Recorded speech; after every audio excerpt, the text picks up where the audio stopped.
አንዳንዴ የሩታ ስቃይ፣ የሩታ ሀዘን፣ የሩታ እንትን እንዴት እንደሚገባችሁ ራሱ አላቅም። እኔ እንዴት እንደምትረዷት ራሱ አይገባኝም።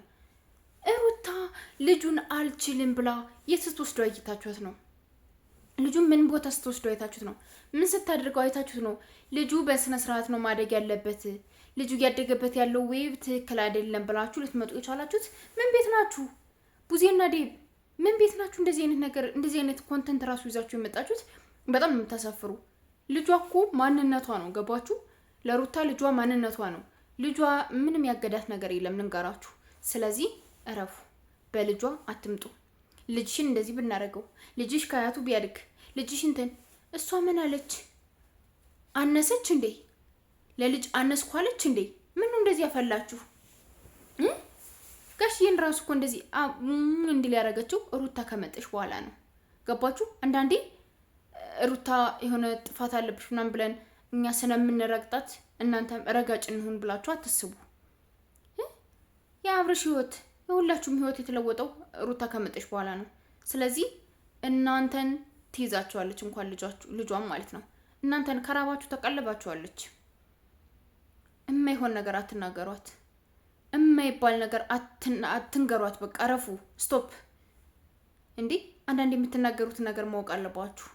ምንድነው እያደረግን ያለነው ነገር ብላችሁ ማሰብ አለባችሁ። መሀይም ናችሁ።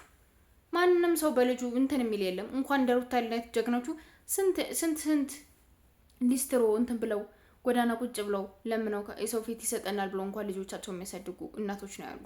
ስለዚህ በልጇ እረፉ፣ አትምጡባት። አንሰማችሁም፣ እኛ ራሱ ማለት ነው። በልጇ አንሰማችሁም። በሌላ እንደፈለጋችሁ መሆን ትችላላችሁ። ልጇ ግን ምንም የተጎደው ነገር የለም።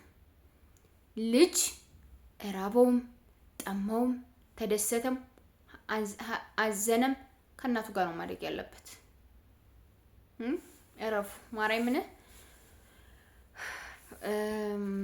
ስለ እናት ምን ያህል ዋጋ ከፍለው እንደሚያሳድጉን እናውቃለን። እናንተ ለልጆቻችሁ ምን ያህል ዋጋ ከፍላችሁ እያደጋችሁ እንደሆነ አድኖ አላውቅም። ግን በልጇ ሁለተኛ እንዳትመጡባት፣ እንዳታሳዝኗት። ሩታ ስታዝን ማየት አንፈልግም። ሩታ ልጄ ሊወስዱብኝ ነው ብላ ስታለቅስ ማየት አንፈልግም። እንባን የተናነቃት ወደ መጨረሻ አካባቢ ማለት ነው። በጣም ነው ያሳዘነችኝ እውነት ለመናገር ማለት ነውና ይሄንን እልቅሷን ማየት አንፈልግም። ስቶፕ፣ አቁሙ እግዚአብሔርን። እና ሩታዬ ጎብዥ፣ ቤትሽ ደግሞ ማንንም አታስገቢ። በቃ ማንንም አታስገቢ። ጠንካራ ሁኒ። ወላ አብርሽ ወላ ማን አያስፈልጋችሁም። በቃ አንፈልግህም በሉት። ሄርሜላን ጎበዝ ናት። አንቺን በቃ በዚህ ነው መቀጠል ያለብሽ። እሺ። እና ለማንኛውም ቤተሰቦቼ ነገ በደንብ እንመጣበታለን። ሩታዬ በርችልን የኛ ጀግና።